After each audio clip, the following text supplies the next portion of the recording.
rupanya? Bagaimana kehebatannya? Apakah dahsyat sekali? Baik saudara-saudara, bapak-bapak dan ibu-ibu, serta teman-teman sekalian, saya ingin menjelaskan tentang dahsyatnya otak manusia. Kami menyebutkan ilmu ini The Secret of Brain Power, rahasia kekuatan pikiran. Ini adalah ilmu yang pertama kali kami sajikan mulai tahun 2006 dan sudah diajarkan kepada puluhan ribu orang di seluruh Indonesia, hampir di semua kabupaten. Testimoni yang kami dapatkan sangat luar biasa, terutama di dalam perubahan mindset dengan cara mereka mengetahui cara kerja pikiran. Kami ingin mengingatkan kepada Anda bahwa otak manusia sangat luar biasa. Para ahli mengatakan bahwa potensi otak yang kita gunakan baru yang kuning itu kira-kira kurang dari 10%. Bahkan Einstein katanya baru menggunakan kurang dari 10, bahkan kurang dari 15%. Ahli yang lain mengatakan kita baru menggunakan kurang dari 1%. Menyedihkan sekali. Perhatikan yang warna biru, disebut dengan bawah sadar. Kita digerakkan sebagian besar kehidupan kita oleh bawah sadar, tapi bawah sadar kita belum kita maksimalkan, sehingga kita menggunakan sangat kecil sekali. Seorang pencipta mind mapping, Tony Buzan, mengatakan otak kita adalah raksasa yang sedang tidur. Artinya Anda harus membangunkannya. Pemboros yang paling besar adalah di kuburan, karena kita mati sebelum dapat mengoptimalkan seluruh potensi pikiran kita. Sir William Hamilton mengatakan tidak ada yang agung di dunia ini kecuali manusia. Tidak ada yang agung di dalam diri manusia kecuali pikirannya. Oke, saya ingin bagi umat muslim, coba lihat petikan ayat-ayat dalam Al-Quran berikut ini. Di dalam Al-Quran, khususnya di surat At-Tin, disebutkan bahwa sesungguhnya kami telah menciptakan manusia dalam bentuk yang sebaik-baiknya. Artinya manusia adalah makhluk yang sangat sempurna. Dikatakan di dalam Al-Quran, afala ta'qilun, apakah engkau tidak berpikir? Disebutkan dalam Al-Quran 43 kali. Di sana juga dikatakan la'alakum tafakarun, agar engkau memikirkannya, disebutkan 10 kali. Total 53 kali Tuhan atau Allah menyebutkan tentang gunakan pikiranmu, gunakan otakmu di dalam ayat suci. Ini artinya tidak ada alasan bahwa kita menerima begitu saja. Ingat bahwa di dalam Al-Quran terdapat 750 ayat kauniyah yang membahas alam semesta atau ilmu pengetahuan. Sedangkan fikih hanya sekitar 150 ayat. Tapi inilah yang dibahas oleh para ulama-ulama. Para ulama menyepelekan akal, termasuk pemerintah. Bukan hanya pemerintah Indonesia, tapi pemerintah di negara-negara muslim. Kita ambil contoh misalnya, negara Arab hanya menyumbangkan 0,5% dari pendapatan negaranya untuk ilmu pengetahuan. Sedangkan satu Amerika menyumbangkan 30% dari biaya negaranya untuk mengembangkan ilmu pengetahuan.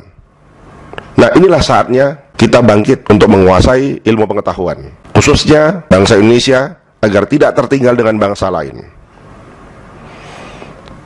Kembali ke psikotransmitter.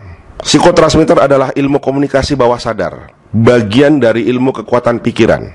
Kita harus berpikir, benarkah pikiran seseorang bisa dipengaruhi?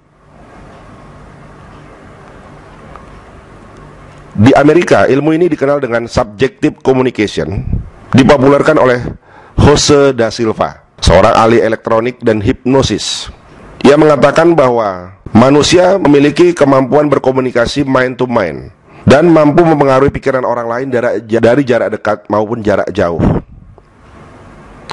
Oleh Jose da Silva, ilmu ini dijadikan pelajaran wajib bagi mahasiswa psikologi Harvard University. Psikotransmitter atau disebut dengan telepati atau disebut dengan subjective communication adalah sangat ilmiah. Semua orang tanpa kecuali bisa memanfaatkan psikotransmitter karena kemampuan ini adalah kemampuan primitif manusia. Kemampuan yang dimiliki manusia di zaman dulu sebelum ditemukan teknologi komunikasi. Tapi bersamaan dengan perkembangan teknologi komunikasi, mulai terkikis kemampuan kita untuk bisa mengirimkan atau mempengaruhi pikiran orang lain, atau berkomunikasi dengan orang lain, atau menggunakan indera keenam kita. Sekali lagi dikatakan bahwa pikiran manusia memiliki kemampuan berkomunikasi, mind-to-mind communication dengan pikiran orang lain. Untuk apa belajar dan manfaat psikotransmitter?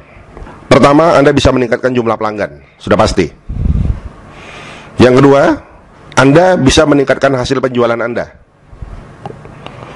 Yang ketiga, kalau pelanggannya naik, penjualannya naik, maka keuntungan Anda pasti berlipat. Kemudian Anda bisa membuat keputusan yang tepat dengan ilmu psikotransmitter ini. Bagi Anda yang belum mendapat jodoh, baik pria maupun wanita, bisa menggunakan ilmu ini untuk mendapatkan jodoh. Khusus untuk Anda yang sudah, tolong jangan berpikir dulu untuk mendapatkan jodoh yang lain dengan ilmu ini. Kalau tidak win-win, sekali lagi saya katakan tidak akan berhasil. Kemudian digunakan juga untuk melamar kerja. Kalau Anda merasa kesulitan dalam melamar kerja, khususnya mendapatkan pekerjaan yang Anda inginkan, gunakan ilmu ini. Fakta menunjukkan, seorang sarjana pun yang berpengalaman sekalipun bisa dikalahkan dengan seorang pelamar yang lulusan SMA, asal dia memiliki ilmu ini dan tentunya punya keterampilan yang lain. Kemudian ilmu ini mampu membuat orang menjadi sadar untuk beribadah, asal psikotransmitter Anda digunakan untuk tujuan tersebut. Anda bisa menggunakan ilmu ini untuk menasihati anak-anak Anda ketika mereka tertidur, atau ketika mereka jauh di tempat yang tidak bisa Anda jangkau. Anda bisa menggunakan ilmu ini untuk menagih hutang. Nanti Anda bisa lihat bagaimana testimoni orang yang telah mengikuti pelatihan ini dalam menagih hutang. Pak, apakah bisa digunakan untuk melunasi hutang? Artinya Anda tiba-tiba orang yang menagih tidak lagi menagih hutang Anda. Tentu saja tidak bisa, karena win-lose. Kalau win-lose saya pastikan tidak bisa. Tapi kalau Anda mengubah, ya misalnya saya ingin pembayaran dimundurkan karena saya baru ada uang kira-kira tanggal sekian, itu masih bisa. Kemudian mengharmonisasikan hubungan keluarga. Misalnya suami istri tidak lagi harmonis, nah istri atau suami bisa melakukan agar hubungan harmonis kembali. Begitu juga dengan anak-anak. Asal niatnya win-win dan tujuannya positif untuk mengharmonisasikan kembali hubungan keluarga, saya yakini bisa. Anda juga bisa menggunakan ilmu ini menarik pembaca iklan Anda. Jadi, dengan kata lain, bisa digunakan untuk mempengaruhi orang yang belum Anda kenal. Syaratnya, sebelum Anda memasang iklan, Anda harus melakukan psikotransmitter dulu terhadap orang yang akan membaca iklan Anda. Manfaat lainnya adalah Anda nanti akan bisa berkomunikasi dengan orang yang tadinya sulit. Jadi mudah. Yang tadinya tertutup, jadi terbuka. Yang tadinya enggan, jadi suka. Kalau dia menolak, dia merasa nggak enak atau merasa bersalah. Ini ada beberapa testimoni. Kami mengambil 2 testimoni di zaman Jose de Silva dan testimoni yang kami lakukan sendiri. Testimoni di zaman Silva yang kami kutip adalah sebagai berikut.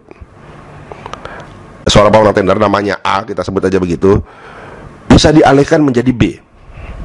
Kemudian ada seorang pelamar yang tidak punya pengalaman 10 tahun, tapi dia dibekali ilmu psikotransmitter. Kemudian dia uji coba untuk melawan 22 pelamar kerja yang punya pengalaman lebih dari 10 tahun, di mana perusahaan membutuhkan orang yang berpengalaman lebih dari 10 tahun. Apa yang terjadi? Ternyata orang yang pengalamannya kurang dari 10 tahun justru bisa mengalahkan 22 pelamar lainnya. Jim Prances, ini masih saudara dengan Silva. Pada saat krisis di mana properti menurun penjualannya, Prances justru mampu memegang rekor penjualan karena dia dibekali oleh ilmu psikotransmitter. Sebagian orang seperti Wayne Dyer misalnya, dia bisa mengobati penyakit dengan psikotransmitter. Kemudian Catherine L. Watson, ini pemilik Alvis Publishing, Dia sukses menjadi telemarketing dengan menggunakan ilmu ini. Supaya Anda tahu, pekerjaan telemarketing adalah kemampuan mempengaruhi dengan suara saja, tidak harus kenal wajah.